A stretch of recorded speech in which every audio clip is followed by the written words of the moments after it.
Kim Jong Un, the North Korean leader we all see on TV with his cold stare and ironclad authority. But have you ever wondered what's happening behind that steely exterior? A completely different world, where lavish parties are held with expensive wine flowing freely, power is displayed without limits, and terrifying secrets have been buried for decades.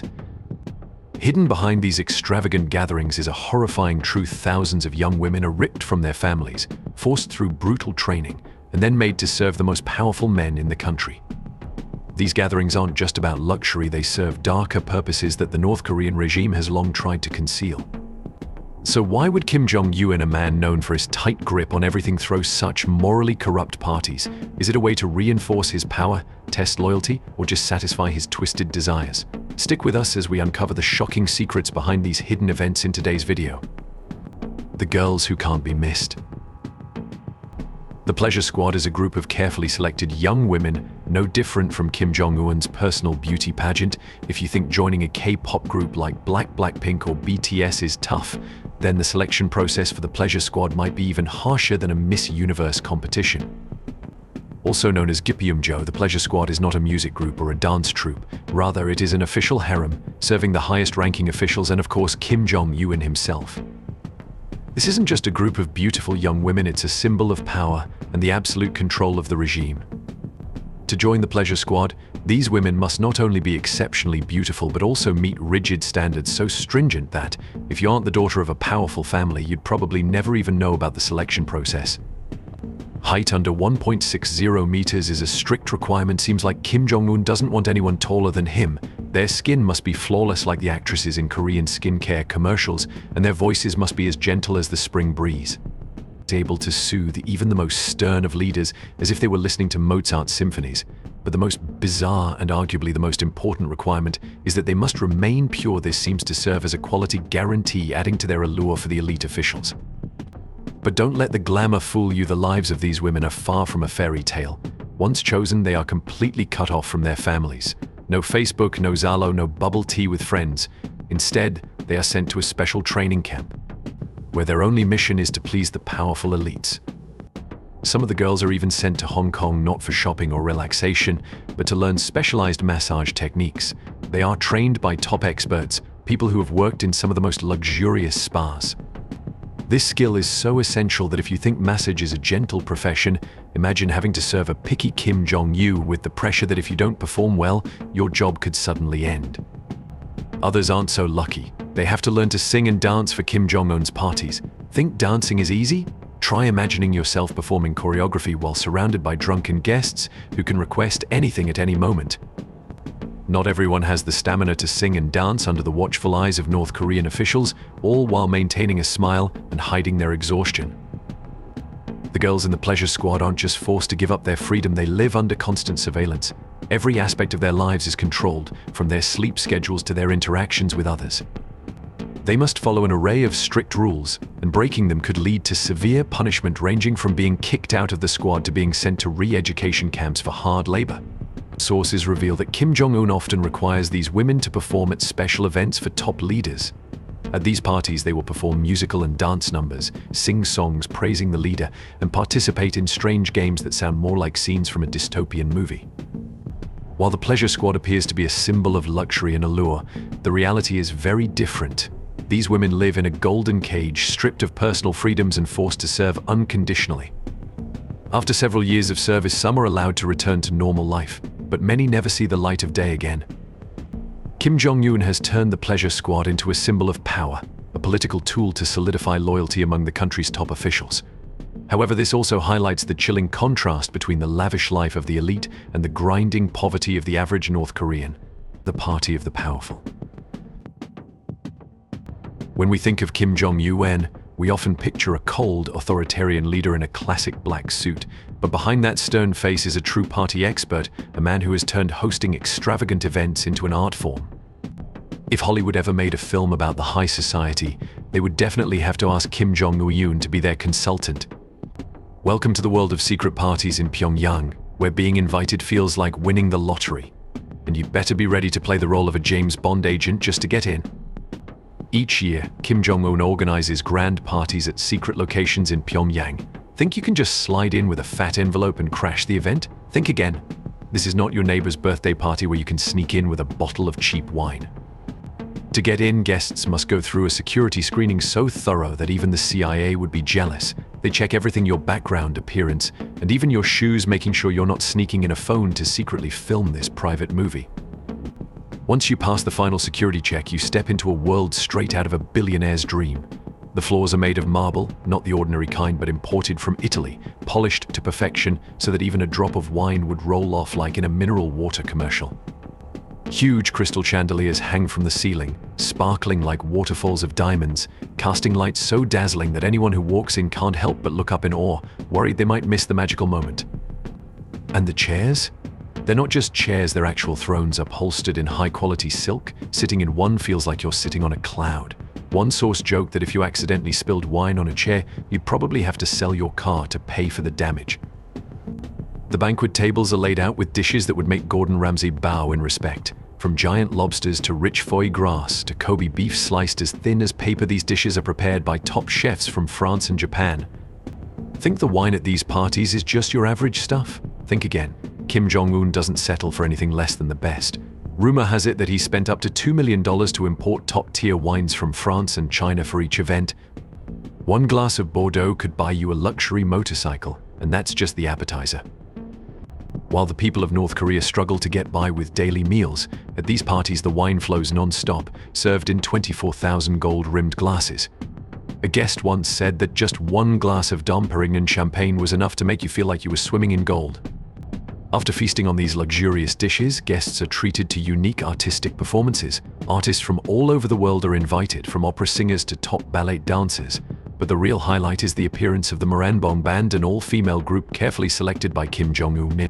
Dressed in bold, short dresses and high heels, the Moranbong girls perform everything from classical music to Disney songs, keeping the audience's eyes glued to the stage. These girls aren't just talented performers, they're also North Korea's propaganda weapons. Part of the performance may include Frank Sinatra's My Way, followed by the patriotic song Study, the great leader blending art and politics in a seamless spectacle. One moment, they're in sparkling evening gowns, and the next, they're in military uniforms with propaganda slogans echoing throughout the hall. And if you think it's all just about singing and dancing, brace yourself for the bizarre games Kim Jong Un has invented. One popular game is shaving body hair while drunk. Yes, it sounds like a joke, but it's real. The loser has to shave parts of their body, creating an atmosphere of both humor and humiliation. One source joked that if you want to experience a place where you'll laugh till you cry, and then cry till you laugh, Kim Jong Un's parties are the ultimate spot. Kim Jong Un's parties are not just displays of opulence, they are a sophisticated political strategy. They help him solidify his power, build loyalty among the elite, and craft an image of a happy leader with immense authority. But from the outside, the stark contrast between these lavish affairs and the dire poverty of the average North Korean only underscores the injustice of the regime. When you sit in front of the screen and think the most luxurious party you've ever attended was a 5-star hotel wedding, remember this: in North Korea, a single glass of wine at Kim Jong Un's parties could cost as much as the entire wedding. And the final question still remains: is Kim Jong Un really living in a fantasy world he's created for himself, or has he simply figured out how to turn every one of his dreams into reality at the cost of the suffering of millions of his people? Secret casino. North Korea is known for its strict regulations and tight government control, to the point where even playing mahjong with your grandmother could be considered illegal. However, it seems Kim Jong Un isn't too concerned about the very laws he enforces. While shops and restaurants across North Korea hang signs saying no gambling, Kim Jong Un has built a secret casino exclusively for the elite and international guests attending his lavish parties. And the location couldn't be more fitting: the Yanggakdo Hotel, a towering structure in the heart of Pyongyang. Considered the most famous casino in North Korea, the one at the Yanggakdo Hotel stretches across multiple floors, offering a range of games from poker and blackjack to roulette and modern slot machines. But don't think this is your typical casino like in Las Vegas. The security is so tight it's almost unbelievable. Each player is required to present their passport, complete a strict registration process, and is under constant surveillance. A guest once shared, "I've been to casinos before, but here it felt more like I was walking into a secret meeting of the CIA than a casino." While ordinary North Koreans are strictly forbidden from entering, foreign guests ranging from diplomats and businessmen to wealthy tourists are warmly welcomed. High rollers, including top North Korean officials and international moguls, can easily drop thousands of dollars on a single spin of the roulette wheel. This isn't a place for amateurs or casual gamblers from Las Vegas, it's a shark tank for the powerful. The casino is designed specifically for the elite, with poker tables made from rare wood, luxurious leather chairs, and soft lighting that gives the place a mafia movie vibe. However, the most notable feature is that not just anyone can play. To even step foot in this secret casino, you must present your passport and go through a strict registration process, almost like signing up for a high-level United Nations conference. If you think the atmosphere here would be laid back and fun like in Macau or Las Vegas, think again. The security is so intense it's almost terrifying. Every move a player makes is monitored by cameras and bodyguards stand watch at every corner. If you think you can sneak in a cheat or bend the rules, get ready to be shown the door without even a goodbye. There are stories from insiders about diplomats being unceremoniously kicked out just for disrespecting the game. It seems that even as a VIP guest, you should never forget that this is not the place for mischief. In many ways, this casino is a living irony of North Korea's system, a country where citizens aren't allowed to have smartphones, yet there's a secret gambling den just for the powerful and the wealthy. It's a place where hypocrisy thrives, with the government loudly condemning the vices of the West while allowing influential guests to wager thousands of dollars on a roulette wheel. It's hard to believe that Kim Jong Un, the so-called master of control, would be so eager to indulge in his own games of chance. These gatherings also serve as a pinnacle of entertainment. Guests enjoy world-class performances from top-tier musicians, dancers, and acrobats. Artists from both North Korea and abroad represent the very best in entertainment. The atmosphere is energized by contemporary tunes carefully selected to cater to the tastes of the elite guests. The dancers glide across the stage with graceful moves, blending traditional Korean dance with modern steps. The audience can't take their eyes off the perfect combination of beauty and power, turning the space into a true visual feast. At the center of these performances is the Moranbong Band, personally formed by Kim Jong Un in the summer of 2012. Named after the famous Moranbong district in Pyongyang, the band has broken all norms of North Korean performance art. The young women step onto the stage in off-shoulder gowns and glittering high heels, performing famous Disney songs with images of Mickey Mouse and Winnie the Pooh in the background. Sometimes they appear in military uniforms, showcasing a unique blend of femininity and power like North Korea's version of the Spice Girls. But the Moranbong Band is not just a group of performers. They are talented musicians playing everything from synthesizers to guitars, delivering patriotic songs alongside international classics like Frank Sinatra's My Way. It's an unimaginable fusion of pop music and political propaganda, creating a performance so captivating that no audience member can resist. At Kim Jong Un's parties, the lavish and alluring ambience is nothing short of royal. Crystal chandeliers shimmer, warm golden light emanates from gilded details, creating a space as extravagant as something straight out of a Hollywood movie. Guests arrive in their most expensive attire, from designer suits to sparkling evening gowns. They step into the room with confidence, as if every footstep echoes with the sound of power and wealth. The Chinese official once bet his entire monthly salary in a poker game and lost it all in under 5 minutes. When asked about his thoughts, he just laughed and said, "At least I got to enjoy some fine wine for free." And the wine here is no joke. Bottles of Dom Perignon champagne, Macallan whiskey, and Bordeaux wine flow endlessly, setting the mood and making things feel a bit over the top. One glass of wine here is worth as much as a month's salary for an average North Korean family. For the guests, it's an opportunity to flaunt their wealth and class, but for outsiders, it's yet another glaring example of the regime's hypocrisy and injustice. Kim Jong Un's secret casino isn't just a place to gamble, it's also a shrewd political tool. It's a place where Kim can control and manipulate the most powerful figures, where one glass of wine can buy loyalty, and a poker game could shift the course of diplomacy. When you hear that North Korea is fighting against social vices, remember that there's a place in Pyongyang where all the taboos are a reality, but only for those with power and deep pockets. Behind the glamour, people are starving.